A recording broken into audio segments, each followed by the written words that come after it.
Welcome welcome welcome. विद्यार्थी मित्रांनो, आज आपण इंग्रजीची मजबूत पायाभरणी कशी करावी. आता पहा, छोटे छोटे बालक असतात ना, तर त्या बालकांना आपण सुरुवातीपासून इंग्रजी कसं शिकवायचं, म्हणजे त्यांची पायाभरणी कशी करायची, हे आज आपण या पाठामध्ये शिकणार आहोत. मित्रांनो, जशी आपण इमारत बांधतो ना, इमारत बांधताना जो पाय आहे, तुम्ही जे पाया खोता ना, कुठपर्यंत खोता, जोपर्यंत खडक लागत नाही तोपर्यंत. मग काय होईल, नंतरच आपण त्या ठिकाणी आपली पक्की इमारत उभी राहू शकते. तसंच विद्यार्थी मित्रांनो, ही जी बेसिक पायाभरणी ना, विद्यार्थ्यांना आपण काय करायला पाहिजे, कसं सर, कोणती आहे बेसिक पायाभरणी, म्हणजे करत असताना इंग्रजी मजबूत पायाभरणी करत असताना मित्रांनो, तुम्हाला या ठिकाणी मी काही गोल्डन रूल देणार आहे. गोल्डन रूल, त्यानंतर 7 डेज प्लॅन, 7 दिवसाचा एक प्लॅन देणार आहे. आणि त्याचबरोबर तुम्हाला सुरुवातीपासून काय करायचं दररोज, हे मी या ठिकाणी सांगणार आहे. बघा इथं, सोपं, रोज आणि योग्य. आपण काय करायचं, सोप्याकडून कठीणाकडे जा. काय सांगतं, तेच पुन्हा आपल्याला रोज करायचं, रोज. आता बघा, मला किती थकवा आला, माझे बघ हजारो कामाचा, हजारो, तरी मी तुमच्यासाठी दररोज व्हिडिओ का घेत असेल, कारण मला वाटतं की माझ्या प्रत्येक विद्यार्थ्याला इंग्रजी आली पाहिजे आणि ते योग्य प्रकारे करायचे असते. काय सांगितलंय, सोपं, रोज आणि योग्य पद्धतीने, उगाच नाही पडायचं. माझं एम दुसरं आहे आणि मी पळतो दुसरीकडे या रस्त्यानं. अरे बाबा, तुला जायचं परभणीला आणि तू त्याला नांदेडच्या रस्त्यानं, कधी येईल तो वळसावरून परभणी? नाही मित्रांनो, तसं नाही करायचं. योग्य मार्गाने आपल्याला जायचं आहे. चला तर सुरुवात करूया.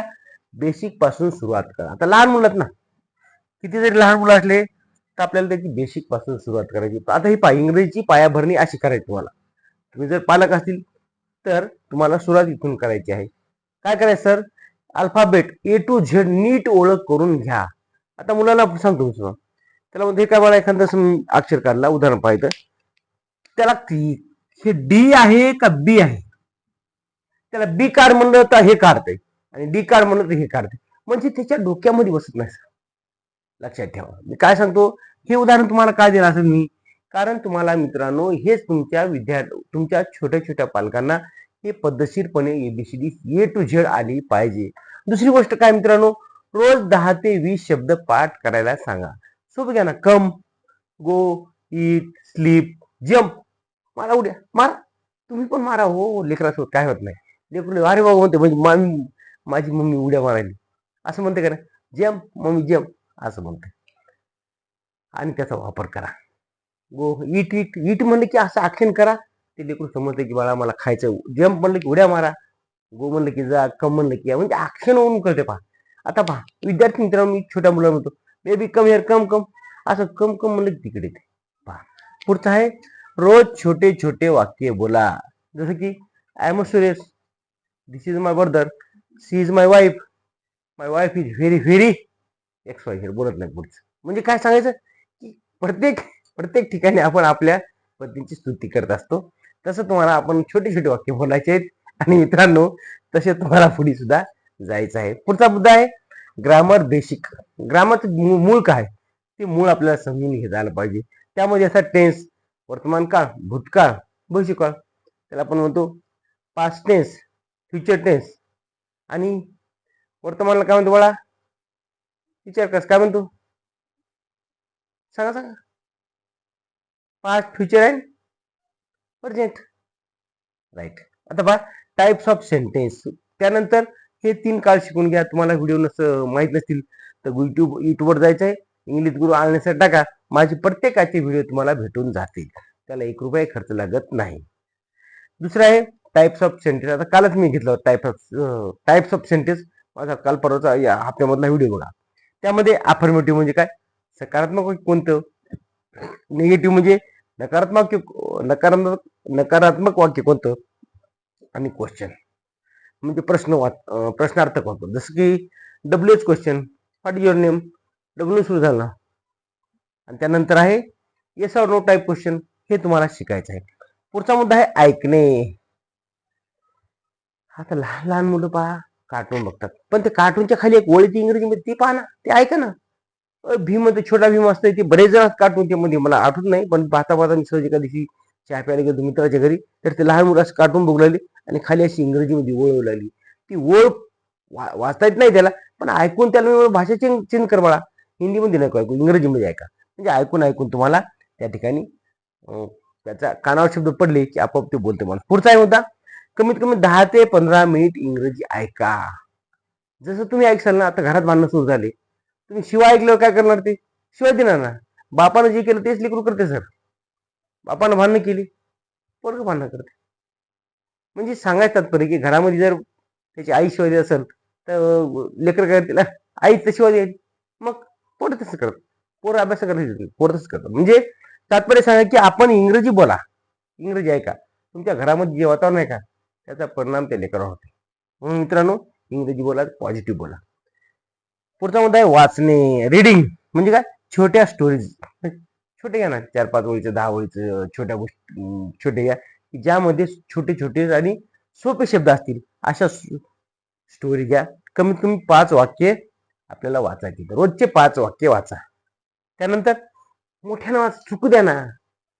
मी तर आधी सांगतो तुम्हाला, आरच्या पुढे उभे राहा, ती स्टोरी घ्या, पुढे वाचा मोठ्यानं. My my name is Suresh, I am a English teacher.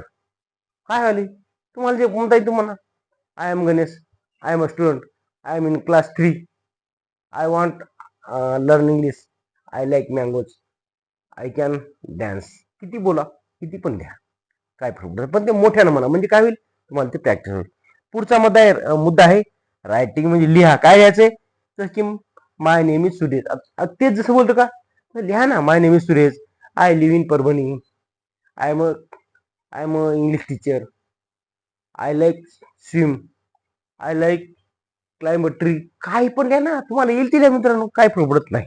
पुढचा मुद्दा आहे, हे इथपर्यंत 6 मुद्दे झाल्याच्या नंतर मित्रांनो तुम्हाला आहे 7 दिवसाचा प्लॅन काय करायचा. तर समजा 7 दिवसामध्ये तुला इंग्रजी म्हणजे 7-8 एका हप्त्याचा प्लॅन सांगतो. पहिल्या दिवशी अल्फाबेट आणि 20 वर्ड, म्हणजे 1-2 दिवस पहिले 2 दिवसामध्ये अल्फाबेट पूर्ण करून घ्या. एबीसी, त्याला पुस्तक, चेंडू दाखवा, बॉल म्हणा बॉल, मांजर दाखवा कॅट म्हणा, डॉग दाखवा कुत्र म्हणा, बॅट दाखवा बॅट म्हणा, बॉल दाखवा बॉल म्हणा. असं म्हणजे त्याला समोर जेव्हा आपण एखादं चित्र दाखवतो, हे काय मित्रांनो? पेन. बरोबर आहे? मग त्या मुलांना दाखवा ते, बघा हे पेन, बॉल, बॅट, किती सोपं आहे. नंतर असे 20 शब्द घ्या रोजचे, सोपे सोपे. बरं, 2 दिवस झाले. आता तिसऱ्या आणि चौथ्या दिवशी काय करायचे? सोपे सोपे वाक्य. Come here, go there, sit down, stand up, do you want it, you, काय पण बोला इंग्लिश सोपं सोपं. नंतर आहे पुढचं 5व्या दिवशी प्रेझेंट टेन्स. आता वर्तमान काळामधले शब्द बोला, जे जे तुम्हाला समजतात तेवढे तुम्ही वर्तमान काळ जे बोलता ना ते शब्द बोला. नंतर लिसनिंग अँड प्लस रीडिंग, ऐका आणि रीड म्हणजे काय? वाचा. ऐकायचं आणि लिहायचं आहे, सोपे सोपे शब्द वाक्य. नंतर आहे प्रॅक्टिस अँड रिव्हिजन, आपण जे करतो त्याची प्रॅक्टिस करा, रिव्हिजन करा. आणि शेवटचा मुद्दा आहे महत्वाचा, गोल्डन रूल कोणता आहे? सर गोल्डन म्हणजे काय? सोनं. सोनं तर लय महाग झालं किंवा आता. मग सर गोल्डन रूल म्हणजे काय? सोनेरी नियम कोणता आहे? तर रोज 30 मिनिट, रोजचे कमीत कमी 30 मिनिट आपल्याला इंग्रजीला द्यायचे आहेत. जोपर्यंत तुम्ही वेळ देणार नाही मित्रांनो, तोपर्यंत जीवनात काय करणार, काय करणार. म्हणजे काय करता, रोजचे 30 मिनिट आणि किती महिने? 3 महिने. 3 महिन्यामध्ये तुम्ही परफेक्टली अशी इंग्रजी बोलू शकता. मी तर सांगतो, मी 10वीला होतो मित्रांनो, मला आता सांगतो, मला 37 मार्क होते इंग्रजी. किती? 37. सर तुम्ही 37 मार्क म्हणले, आता कसं बोलायचं? Practice, practice makes man perfect. Without practice nothing is impossible in this world. या जगामध्ये प्रॅक्टिस शिवाय काही शक्य नाही. सर मग तुम्ही आता कसं खडखड बोलता? सर मग आता माझी विद्यार्थी, सर तुम्ही एवढं कुठे शिकता हो? अरे बाबा, मी शिकत नाही, मी आपोआप शिकलो नाही, माईच्या पोटात शिकलो नाही, मला प्रॅक्टिस करावी लागते. आता मी जर तुम्हाला एवढं प्लॅनिंग केलं ना आजची, तर मला कमीत कमी याला अर्धा घंटा आज तयार करावं लागते. माझ्या मुलांना काय येत नाही, कोणती गोष्ट मी त्यांना सांगू की त्यांच्या गळी उतरल, म्हणून मी तुमच्यासाठी अर्धा घंटा बेजार झालो. आणि ह्या व्हिडिओ आवडला तर नक्की लाईक करा, शेअर करा. Sharing is caring. Thank you for watching. धन्यवाद. Good bye.